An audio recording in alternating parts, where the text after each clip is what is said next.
Good afternoon. This is Maya from TMC for Seniors, and we are thrilled to have Dr. Cody Kraemer here with us again today.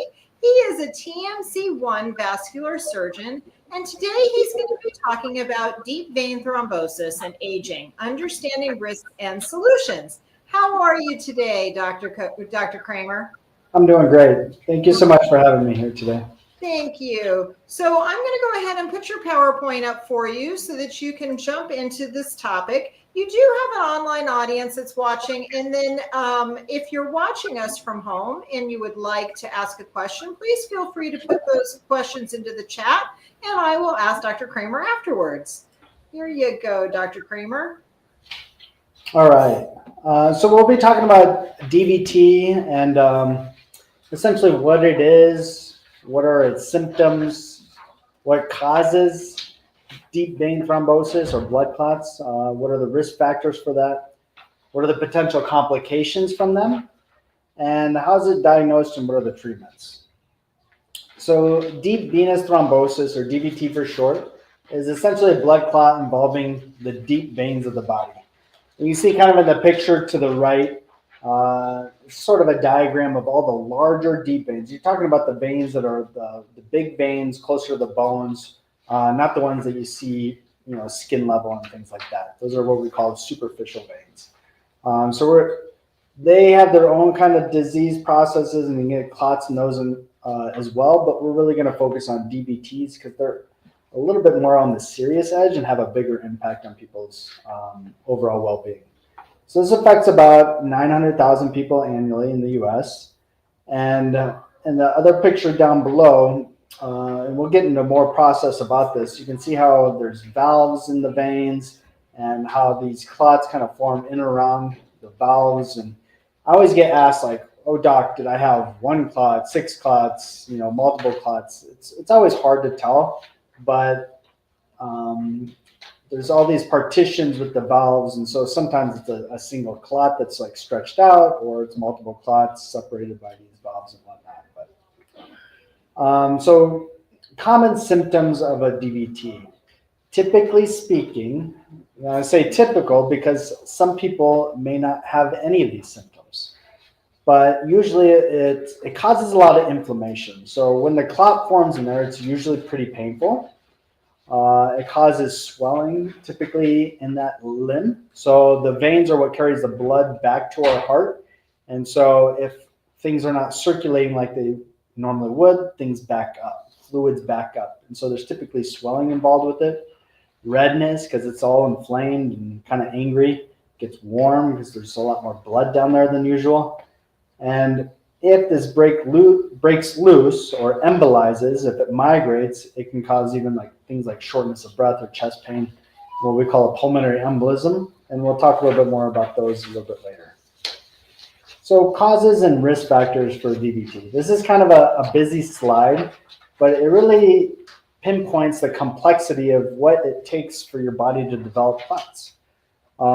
We have this whole coagulation cascade of factors that it's really pretty complicated in the way enzymes are working together and can either always forming little clots and dissolving little clots on just a very microscopic microchemical level.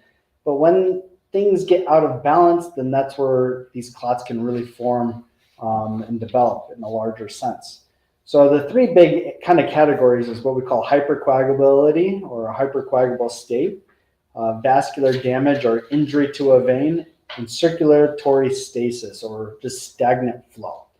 So it's a common thing that may or may not be asked when somebody develops a clot, like, oh, did you go on a long plane ride or a long car ride? And while you're just sitting still, usually our muscles, when we're moving, helps us circulate, especially blood flow in the legs, where the vast majority of these clots form is in the legs. And so on a long plane ride or car ride, if someone's just sitting still, you can get a lot of stagnant blood flow there. And so that may contribute to the circulatory status of things. Or someone who's, let's say, wheelchair bound, or if they have some other type of blockage causing reduced flow through that vein, whether it be an external blockage from let's say a tumor or a mass, or I've had a woman recently who had a really huge fibroid, and it was pressing against the major vein in her pelvis, and it was a huge contributor to why she developed a blood clot. Other things like hypercoagulability, this is a huge category, and many times this is the thing that tips people over the edge.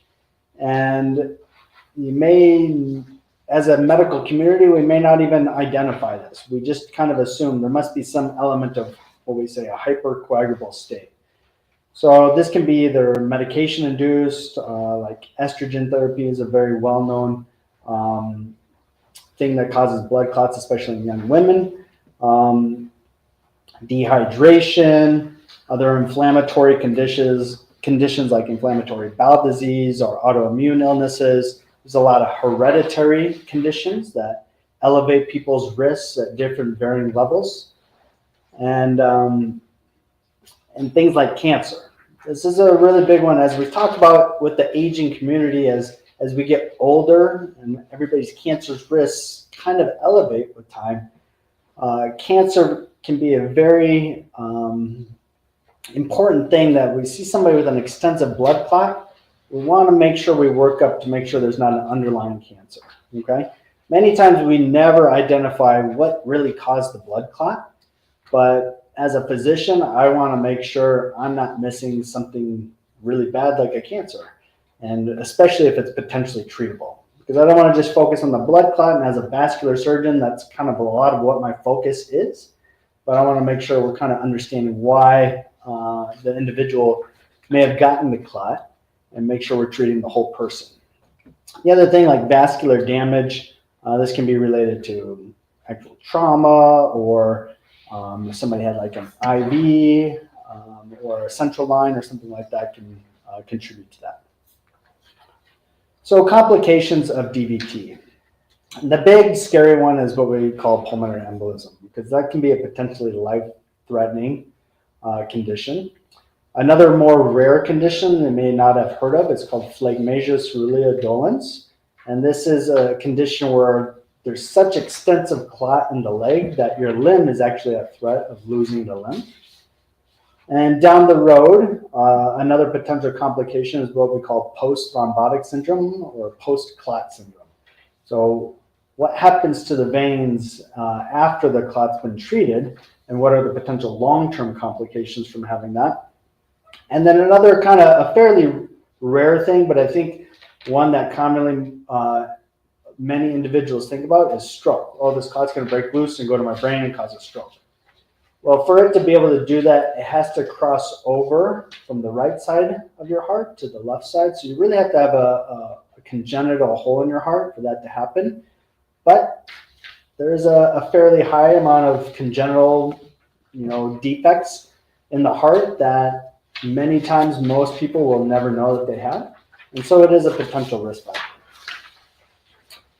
So pulmonary embolism, this is when the DVT migrates or embolizes to the lungs. And as you can kind of see in the diagram, the blue is the circulation back to the right side of the heart. And then it pumps the blood from the right atrium to the right ventricle, which then goes to the lungs. It gets oxygenated in the lungs.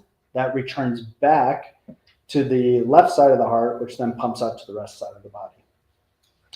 The reason it's very important, or why this is such a deadly disease process, is because if a very large clot plugs us up and everything backs up, then the right side of the heart is really trying to press and push against this extra high pressure system. And then when the heart starts working harder, it needs more and more oxygen. Well, you can't oxygenate your blood very well anymore. And so the heart starts working in hyperdrive, and it's trying to push to the left side, but the pressure then drops on the left side because it's not getting from the right. And it just gets in this circulation system, like this big circular thing that just keeps spiraling down, and then it can suddenly cause someone to go into a cardiac collapse and essentially pass away. And so thankfully, most blood clots aren't that severe when they get up to here. But you just never know. It's like trying to predict if something really bad is going to happen when I'm driving home today. I have no idea, but if you have a clot in your leg, you know that there's a chance that that could happen, and you don't want to ignore that. You want to treat the clot in the leg to help prevent this from happening. And the CT scan on the left side here, let me see if I can replay that. So the white part of the scan is where the contrast is filling on the blood flow to the lungs, but you can see a lot of like little dark gray defects in there, and those are essentially the blood clots that are hanging out in the lungs. Maybe I can show you on here real quick. So here's a clot, up there was a clot, things like that.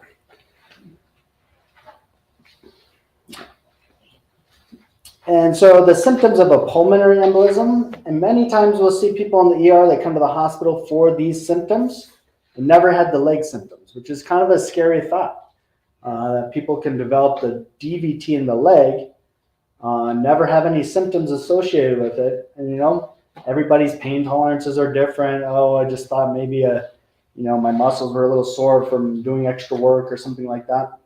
Very common thing that I hear from individuals. But then they show up when they're gasping for air and or having severe chest pain, thinking they're having a heart attack or something else. So it can definitely cause a lot of chest pain, trouble breathing. You may feel palpitations or your heart is racing, dizziness. Even sometimes some people pass out at home. Other things are cough or coughing up blood. Like we talked about, this is a potentially life-threatening condition. And 60 to 100,000 deaths annually in the U.S. from pulmonary emboli. This other condition, phlegmasis rheumatoidolens, is another complication of a severe form of a DVT in the leg. Essentially, it's taking all the blood return that would normally be going up the leg. So if you just had a single little DVT, your body's really good. It has a lot of ways to reroute blood flow. And so most of the time it's not an issue, but if all of those extra routes get blocked off as well, and everything really, really backs up, then it backs into the arterial system. And if the arterial system can't get blood flow down there too, then we're in a situation where there's just complete stagnant flow and tissues will start to tend to die if they don't have good circulation. So thankfully it's very, very, very rare. I think I've seen one case in like 10 years, so of true, what we'd say, phlegmasis rheumatoidolens.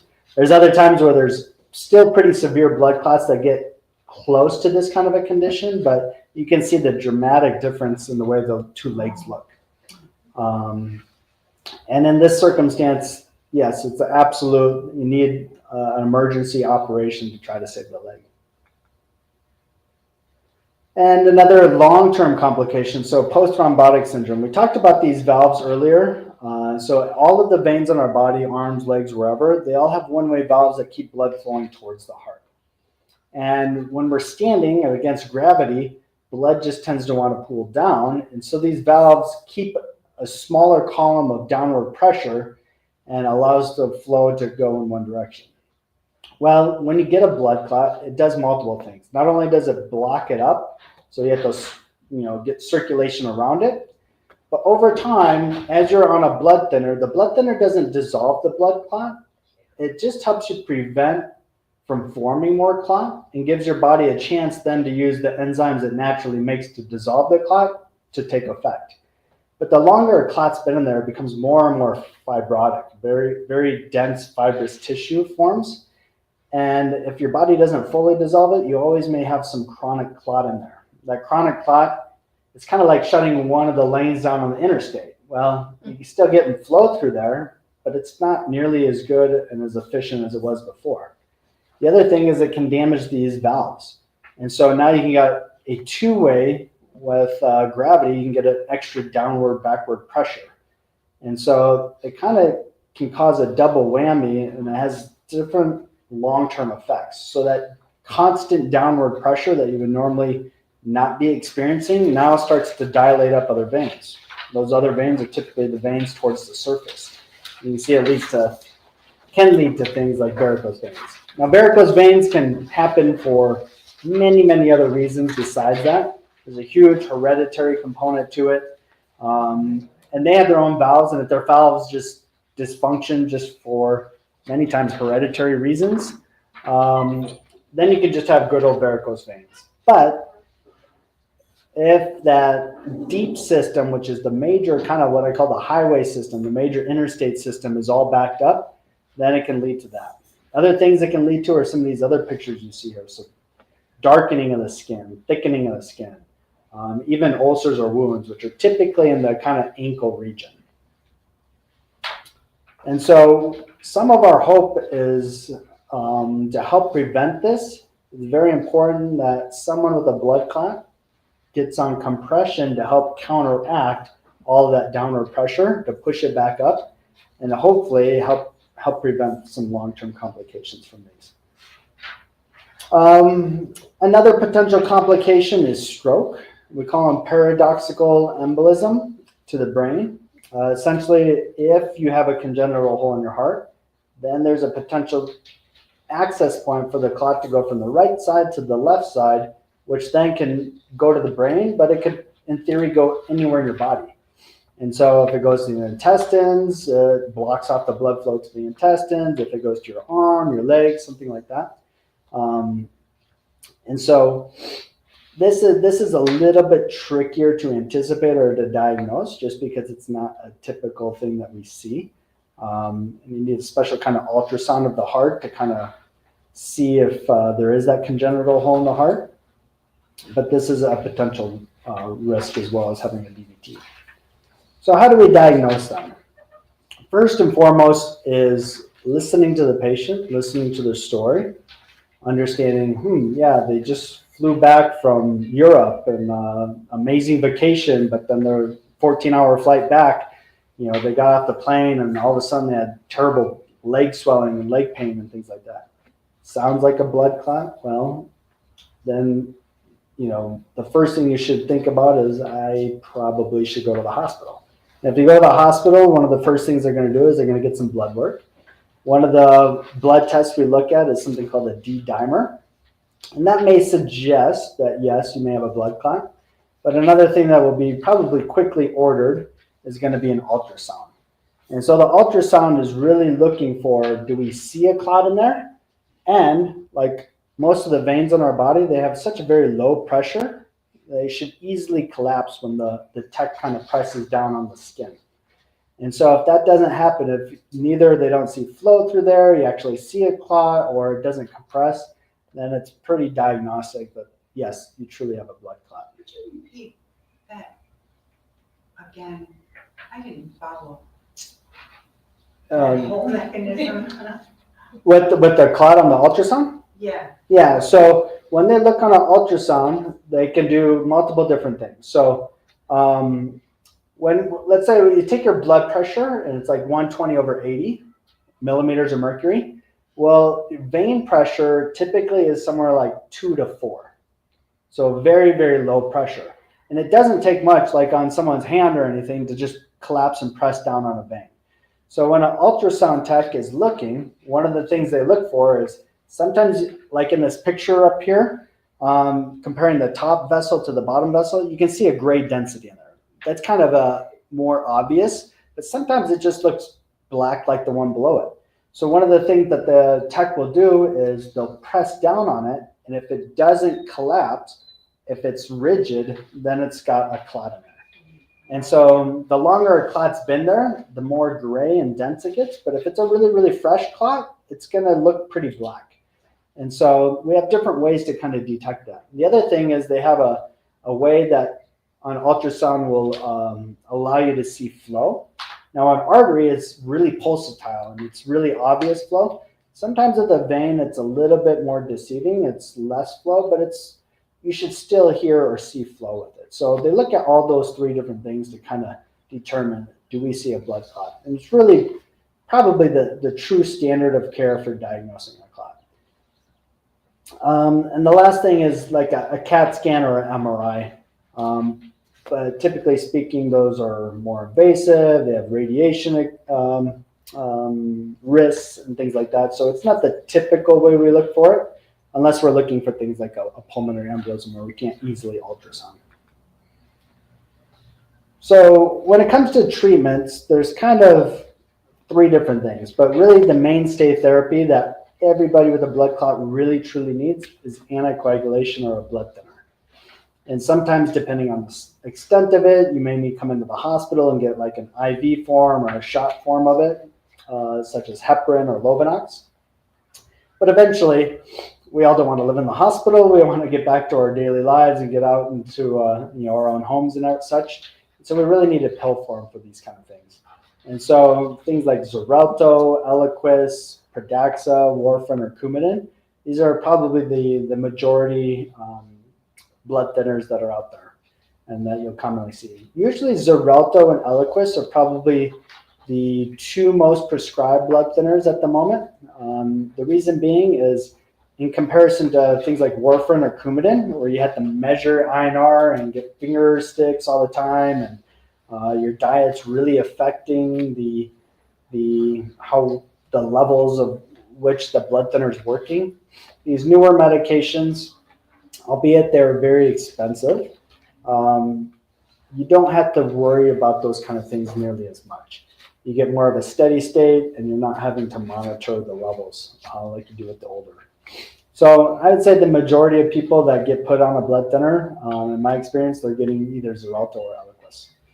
Other things to consider. Now, what happens if, I recently just had surgery, or I had a major trauma, or I'm been having a GI bleed, or there's a reason I can't be on the blood thinner, then consideration for something called an inferior vena cava filter, or an IVC filter, is something to think about.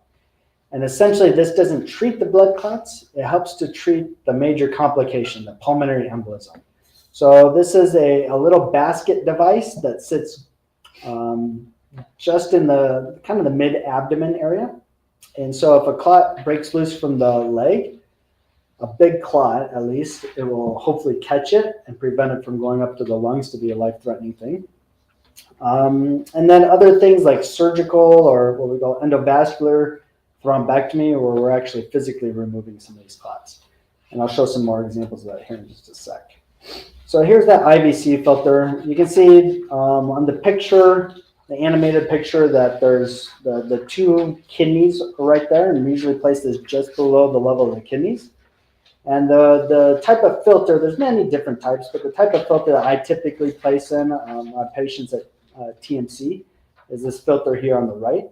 It sort of has this badminton birdie kind of look to it with a little hook on the top. So it's potentially a temporary thing. I usually like to try to remove these in my patients if we're just temporarily treating them until they can get back on the blood thinner, which is the treatment for their blood clot.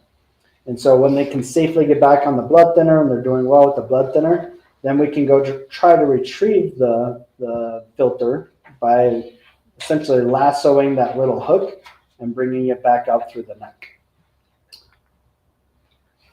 Other types of interventions, surgical or endovascular intervention. These are really reserved for severe blood clots or pulmonary embolisms that are very severe. If the blood clot involves the veins that are going up into the abdomen, so right about our belly button is where it splits to go down the leg, that first segment from the groin to the belly button, we call it iliac veins.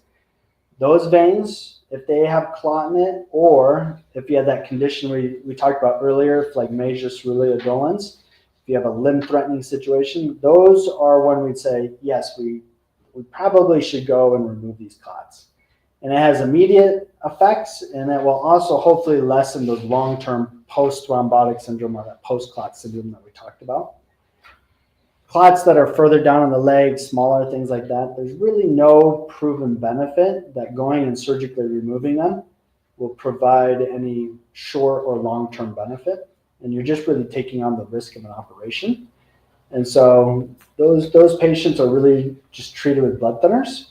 And by going and removing these clots, it doesn't necessarily mean you don't need the blood thinner, because whatever condition caused the blood clot to form in the first place may still be going on in your body. And until your body can kind of get to a a better steady state where it was previously. Going on the blood thinners is the way to help prevent either more clots from forming, or if all those clots aren't removed, which many times there's still like a little lining of clot that you don't necessarily get fully out, then you need to treat that with the blood thinner. The other thing is submassive pulmonary embolism. And essentially these are a subset, a group of patients that they develop really significant strain on the right side of the heart because it's taking up so much space up in the lungs. And that puts people at an increased risk of dying from the clot. And so those patients are ones that can potentially benefit, which is really a small percent of people. So these are what these clots kind of look like. They kind of look like little earthworms. And they're kind of fun to take out, to be honest. They're kind of a satisfying thing. You like have no flow, and then you suck this out, and then all of a sudden you got flow, and it's like an immediate response. So it's pretty neat because also a lot of times patients will have really severe pain, especially these ones going all the way up into the iliac veins.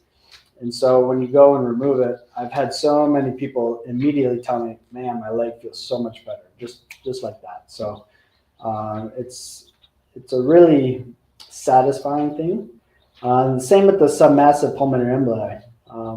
Many times people be really short of breath, requiring lots and lots of oxygen. And sometimes, not always, but sometimes immediately after the surgery, they're off all the oxygen. And so it's very satisfying, but at the same time, it's not a risk-free thing. Many of my colleagues have had somebody die during these operations. So we want to make sure we're always doing the right thing for the right reasons on the patient to treat. So here's a case. You can see her left leg. She's an 80-year-old female. She had left leg swelling and pain and shortness of breath. And that left leg is definitely a lot more swollen. You know, her leg may be slightly closer to the camera, which may be skewing a little bit, but you can tell it looks a little bit more pinkish. It's a little more swollen in comparison to the other leg. And so it's a little hard to point here on the screen. I wonder, does the mouse show up on the online too? Oh, perfect. So we're going to be watching this vessel here as we kind of come up. You can see that spot right in the center looked like a bullseye. That's the blood clot going all the way up into the abdomen. And it's coming down and going down towards the left leg. So it kind of gives a good, clear picture of, hey, you can clearly see there's contrast around this with what we say a defect in it, which is the blood clot within the vein. And so for the way that I approached to treat this was essentially we did a little tiny poke with the needle behind her knee on the left side. We ran some wires up through the veins and put this device up here. And you can see we're running the device up. And it's just essentially a hose hooked up to a vacuum, and it's vacuuming and sucking out the clot within the veins. And then when we injected the contrast, through her veins again, the contrast is just completely filling up. So there's no more of that defect that you were seeing before. And so immediately, once again, this patient had significant reduction in her symptoms and her leg is feeling so much better. Now, other types of devices these are two of the different types of devices I typically use to remove clots. So the one that I showed you is kind of that picture you see on the left. It's hooked up to this kind of suction canister and just kind of sucks it out, where the device on the right side essentially is like a cage that you deploy beyond it and you drag the clot back into the device, and the cage kind of captures the clot and pulls it out. So when we're treating clots in the lung, these pulmonary emboli, very similar kind of thing. We run a device up through the heart, up into the lungs, and we're getting it up into position there. And then essentially, there's different ways to suck it out. And this is using something we call a separator, and it's kind of dragging and pulling the clots into the device so that it will suction out. And here's an example of a large amount of clot that was pulled out from a person's lungs. Another example. Huh? From their lungs? From the lungs, yeah. Treating those pulmonary emboli. That wouldn't be a fatal thing, that many clots. Some people, it may be enough to tip them over the edge. Kind of your baseline health. If you're doing phenomenal, especially cardiovascular health, like let's say you're a marathon runner, you can probably handle a lot of this stuff before it tips you over the edge. But as someone who has a lot of already chronic heart conditions, maybe kidney disease, COPD, things like that, it may not take much to really tip somebody over the edge. And so it's every single person I see, the clot picture doesn't always correlate with how that person's doing. I've seen some people with an extensive amount of clot on a CAT scan, and I go, whoa, like, how are you alive? And I've seen some people with a little bit, and we go and they look like just before surgery, they look like they're about to die, kind of a thing. So it doesn't always correlate, but it always has to deal with your overall health to begin with, too.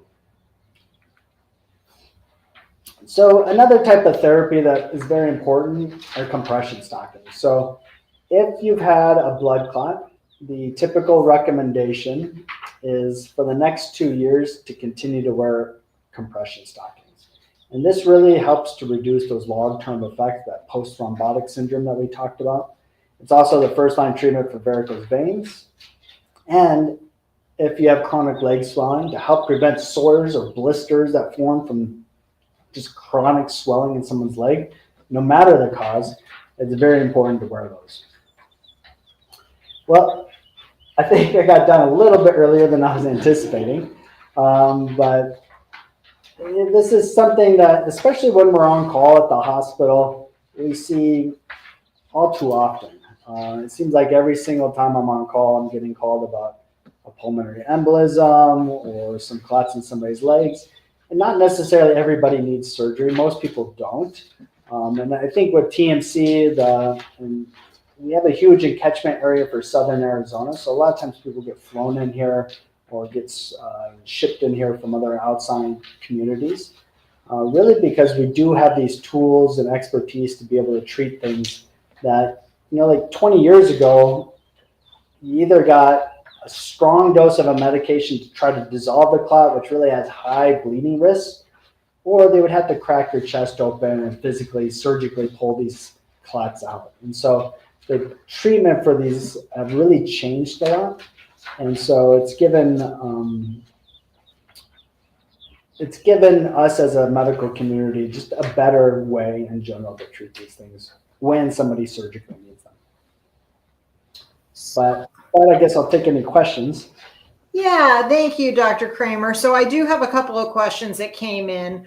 Are the symptoms of these clots a sudden onset, or do they take some time? Do they appear slowly?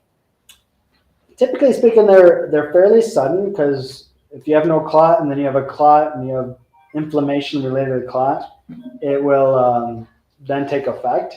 But as the clot gets bigger and bigger, if it gets left untreated and things like that, then the symptoms may gradually get worse. And like I said, everybody's pain tolerances are different. Their realization of what's kind of going on in their body, or let's say, very commonly I'll say, oh, somebody was like doing a lot of yard work or working in their garage, lifting a bunch of boxes, and they thought, oh, they just twisted their knee differently or something like that. So they kind of contribute what they're experiencing to the typical aches and pains you would most typically experience. And so it isn't until something gets, hey, this is way not right, something is really wrong here, for them to show up. But maybe it had been going on longer than just that instantaneous moment. Okay. And is there a point when it's just too late to fix the effects of a DVT? Yes. So the longer a clot has been there, the more difficult it gets. We talked about it gets really fibrous and gets very organized and becomes very firm. The longer that clot's there, then it becomes very technically difficult to actually surgically remove. And so the more fresh it is, we say usually within 2 weeks of the onset of symptoms is our best chance to really treat it. But really the first 2 to 3 days, when it's extra soft, it's really, really fresh, and it's much more treatable. But the longer and longer it's been there, the much more difficult it's going to get removed, and the less likely your body's probably going to dissolve it in time as well. Okay. So somebody just asked if you've had a removal of a clot and a stent was placed at the left common iliac vein. If the clot comes again and there's a stent blockage and the collateral veins develop, what would the next steps be for something like that? There's still sometimes ways to clean out those stents. Once again, the shorter amount of time that they've been blocked up, the more successful you'll be to actually clean them out. But the longer they've been there, it gets really tricky. There are techniques to try to remove it, but it becomes very complicated. And I've had some success in doing that. And we have a type of device that really grinds it up, the clot. And then we put a special kind of catheter through the neck, so that as it's grinding and going up towards the lungs, we're capturing it and sucking it out that way. But the more complicated these get, the more risks go up with them. And so you really have to have an in-depth conversation with the individual, saying, how much is this really affecting you? Is it unbearable leg swelling, unbearable pain in that leg? Because that would be really the thing to push you. If you're having minimal symptoms, I would just leave it be.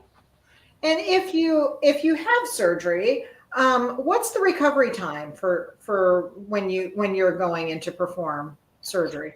Yeah, most people a day or two after surgery will leave the hospital, and there's just maybe a 1/4 of an inch incision, typically wherever we access. So very small from that aspect, and it's pretty quick recovery. Okay. Yeah. Would you have severe, I know you were talking a little bit about pain, right? And that it's obviously different for everyone, and maybe that's dependent on how big the clot is, or does the pain sort of wax and wane, or does it sort of stay of a constant pain? It's usually more of a constant pain, doesn't typically go away. Sometimes activity will aggravate it. And so as you're trying to get more blood down, the return of the blood coming back isn't as efficient. So people will get more swelling and more inflammation and pain in that regard. But typically speaking, it doesn't just go away. Okay.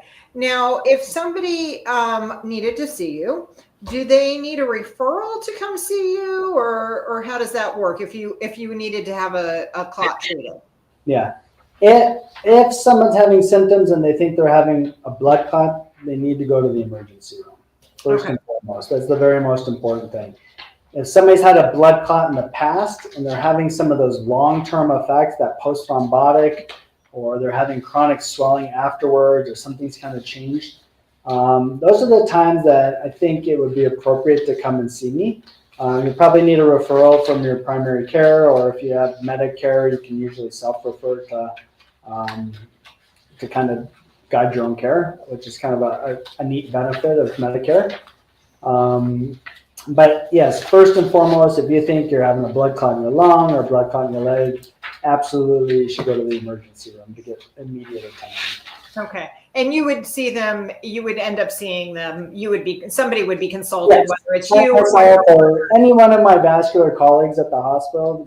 I think we have a great crew. There's several different private groups that come and work at the hospital as well. And to be honest, I think the vascular care in Tucson is very good. But yeah. Okay. Now, I do want to put up your phone number here for the TMCOne Vascular Clinic. It's 520-420-2450. Can you share with us where that clinic is located? Yeah, it's on near the Northwest Hospital's campus on La Cholla. And so it's just south of the main hospital, right off of La Cholla. Great. All right. Dr. Kraemer, I want to thank you so much for being here today. I am going to wrap up with our online audience, and I will turn it over to you for any questions in person. Thanks for being here again. Thanks, Maya. All right. Thank you so much for joining us today. We are going to be back on Thursday for Caring for the Caregiver, Strategies for Self-Care. That is on Thursday, April 17th at 10 a.m., and that'll be with our TMC Hospice.